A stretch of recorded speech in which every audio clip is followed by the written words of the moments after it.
ইরানে ইসরায়েলি হামলার প্রতিবাদে তেহরানের রাজপথে নেমেছে লাখো মানুষ।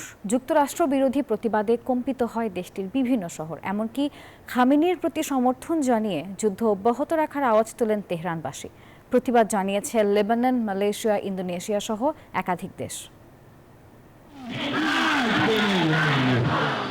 ইরানের সরকার পতন নয়, বরং খামেনির প্রতি সমর্থন জানিয়ে তেহরানের রাজপথে এই লাখো মানুষের ঢল। শুক্রবার জুমার নামাজের পর ইসরায়েল আর যুক্তরাষ্ট্র বিরোধী স্লোগানে কম্পিত হয় তেহরান সহ দেশটির বিভিন্ন শহর।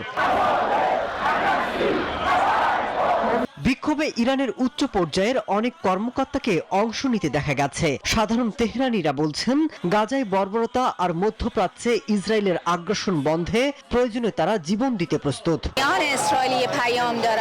আমরা ইরানিরা রাজপথে আছি। ইসরায়েল আমাদের উপর হামলা করে উল্লাস করছে। তাদের পতন খুব নিকটে।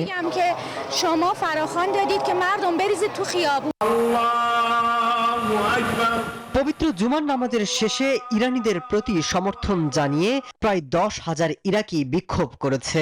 ইসরায়েলি আগ্রাসনের প্রতিবাদ জানিয়েছে লাখো ইয়েমেনি। এদিকে বিক্ষোভ হয়েছে লেবাননের রাজধানী বৈরুতে। অংশ নেন হিজবুল্লাহর শত শত সমর্থক। ইরানিদের প্রতি সমর্থন দিয়ে প্রতিবাদ হয়েছে মালয়েশিয়া, ইন্দোনেশিয়া সহ এশিয়ার বিভিন্ন দেশে। এদিকে ট্রাম্পের সিদ্ধান্তের প্রতিবাদ জানিয়েছে খোদ মার্কিনিরাই। তারা বলছেন, এই সংঘাত শুধু ইরান ইসরায়েলকে নয়, ভোগাবে মার্কিনীদেরও। মাসুদ রানা, নিউজ 24। বান্ডেল থাকলে প্রতি সেনমানিতে টাকা বাঁচবে। বিকাশ সেনমানি বান্ডেল কিনে জিতুন প্রতি লেনদেনে।